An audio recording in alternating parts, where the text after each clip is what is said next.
আর এগুলো শিমুল কাটা মাছ, একদম চকচক করছে রূপোর মতন।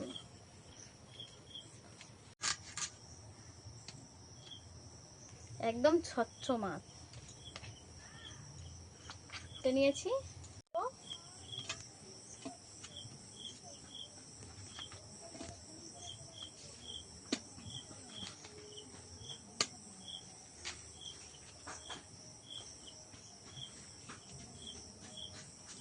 দুটো মাছ কেটে আমার এতগুলো মাছ হয়েছে। মাছ এগুলো একটু হালকা হাতে একটু লেড়ে ফেলে দেবো।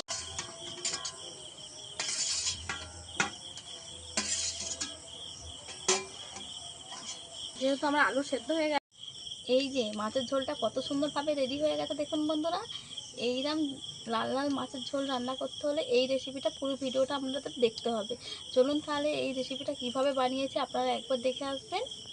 নমস্কার বন্ধুরা, মামনির রান্নাঘর স্পেস ফুটে আবারও আপনাদেরকে অনেক অনেক স্বাগত জানিয়ে আজকে আবার একটা নতুন রেসিপি নিয়ে চলে এসেছি।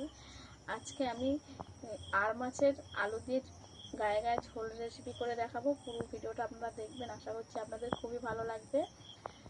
আর যে সকল বন্ধুরা আমার চ্যানেলে নতুন, অবশ্যই আমার চ্যানেলটা সাবস্ক্রাইব করে আমার পাশে থাকার অনুরোধ রইল। চলুন তাহলে মাছটাকে প্রথমে কেটে নেব। মাছটা নিয়ে নিয়েছি একদম টাটকা মাছ, একদম টাটকা চাঁদা মাছ, একদম দুটো দুরকম মাছ। এই কাটা মাছটা একটা আলাদা রকমের, আর এগুলো শিমুল কাটা মাছ, একদম চকচক করছে রূপোর মতন।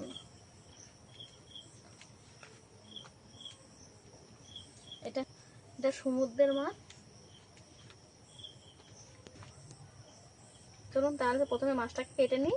দেখতে কত সুন্দর দেখেছেন বন্ধুরা, একদম চকচকে মাছ, একদম সবে ধরেছে, একদম কানকো লাল টুকটুকে একেবারে। এই মাছের আলাদা একটা স্বাদ লাগে। অনেকগুলো এই কাঁটা মাছের রেসিপি আমার দেয়া আছে, এগুলো অনেক কাঁটা মাছের রেসিপি দেয়া আছে। এই মাছটা একটু আলাদা ধরনের করে রান্না করব, তাই পুরো ভিডিওটা দেখার অনুরোধ রইল।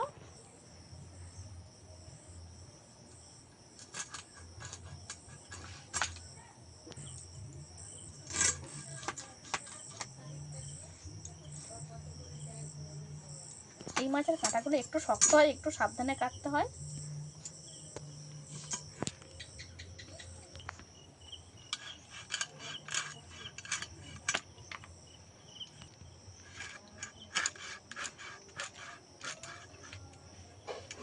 মাছের মাথার কাছ থেকে কেটে নেব।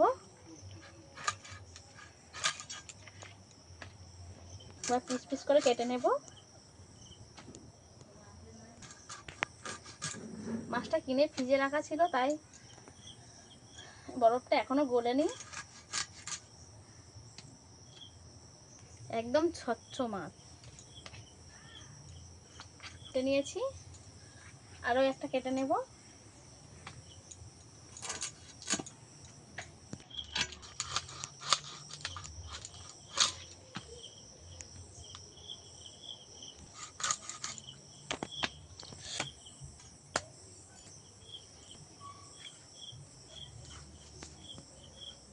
এই সব মাছ আমি কেটে নিয়েছি।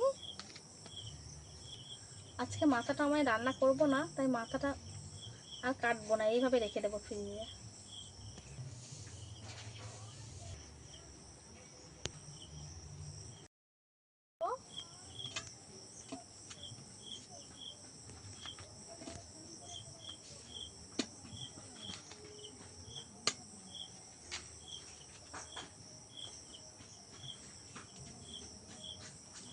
দুটো মাছ কেটে আমার এতগুলো মাছ হয়েছে। কি হয়েছে রে? নিয়ে ফিরে আসছি রান্নার কাছে, চলে এসেছি, ঢাকা দিয়ে রেখে দেবো। এখানে আমি আলু নিয়ে নিয়েছি, কেটে নেব। লম্বা লম্বা করে কেটে নেব, লম্বা লম্বা করে কেটে নেব।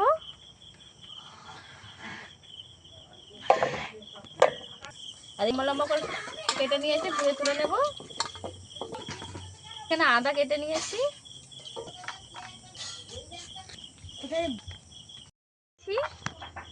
লবণ মাখিয়ে দেব, হলুদ গুঁড়ো দিয়ে দেব, একটু সরষের তেল মাখিয়ে দেব মাছের মধ্যে।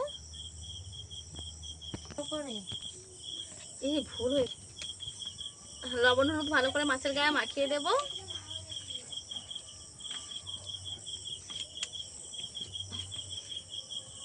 এদিকে উনুনটা ধরিয়ে নিয়েছি, কড়াই তেল দিয়ে দেবো। তেল কড়া গরম হয়ে গেছে, একসঙ্গে আমি দিয়ে দেবো।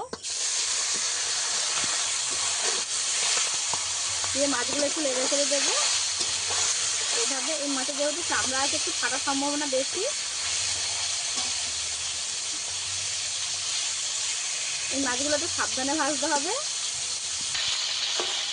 মাছগুলো একটু হালকা হাতে একটু লেড়ে ফেলে দেবো।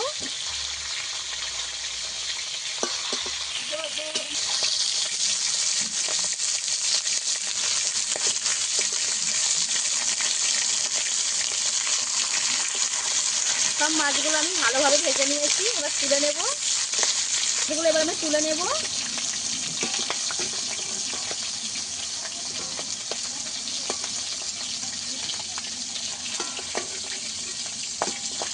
এইভাবে মাছের গায়ে তেল মাখিয়ে দেবেন, একটু মাছ থাকবে ঠিক যাবে না।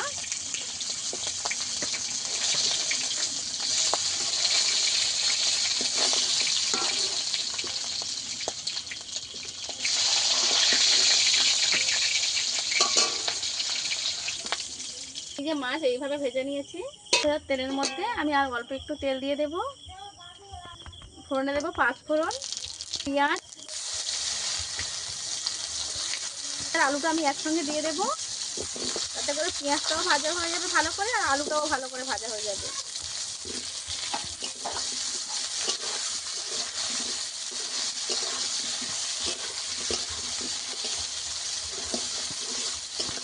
আলুটা আমি একটু ঢাকা দিয়ে দিয়ে ভাজবো।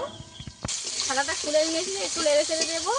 আর লবণটা দিয়ে দেবো, লবণ দিয়ে দেবো স্বাদ মতো।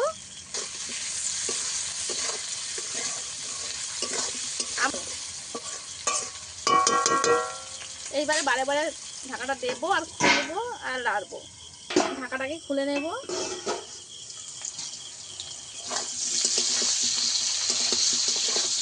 পেঁয়াজ আর আলু ভালো করে ভাজা হয়ে গেছে, আমি ঢাকা দিয়ে দিয়ে ভেজেছি, তাতে করে আলুটা অনেকটাই সেদ্ধ হয়ে যাওয়ার জন্য। এই যে অনেকটাই সেদ্ধ হয়ে গেছে। আদা রসুন বাটা একসঙ্গে আমি আদা রসুন একসঙ্গে বেটে নিয়েছিলাম, দিয়ে দেবো।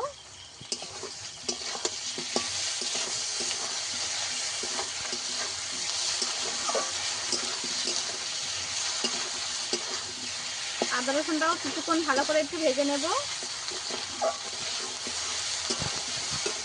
মতন হলুদ গুঁড়ো দিয়ে দেবো, এখানে আমি হলুদ গুঁড়ো দিয়েছি।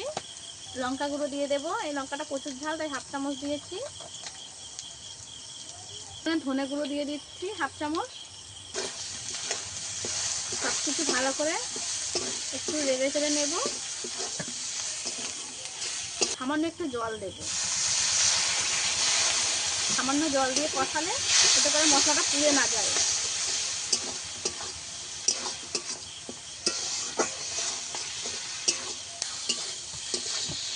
মশলাটা একটু ভালো করে কষিয়ে নিতে হবে। পরিমাণে একটু জিরেটা বেশি করে বেটেছি, দিয়ে দেব।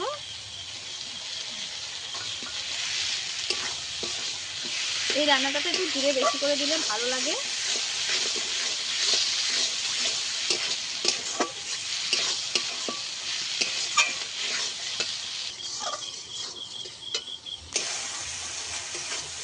মশলা ভালোভাবে কষানো হয়ে গেছে, এই যে এইভাবে কষিয়ে নিয়েছি, মশলা থেকে তেল ছাড়তে শুরু করে দিয়েছি। আলুটাও ভালো মতো সেদ্ধ হয়ে গেছে, এই যে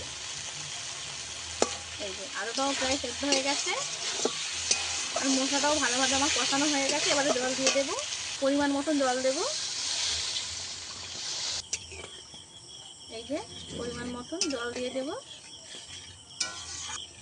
মাছগুলোকেও দিয়ে দেবো, প্রথম থেকেই মাছটা দিয়ে দেবো।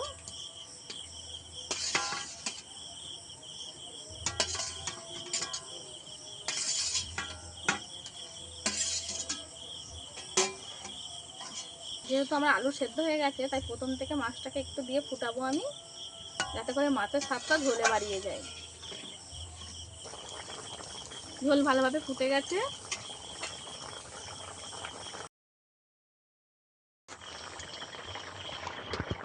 ওপর থেকে ভাজা গরম মশলা ছড়িয়ে দেব। রান্নাটা আমার প্রায় হয়ে এসেছিল, তাই গরম মশলাটা দিয়েছি। একটু ফুটিয়ে নেব গরম মশলা দেওয়ার পরে। এই যে আমার আট ট্যাংরার মাছের হালকা পাতলা ঝোল রেডি হয়ে গেছে। ঝোলটা যেহেতু আমি কমও রেখেছি, একদম ঝাল কম দিয়েছি রান্নাটাতে। এবার নামিয়ে নেব।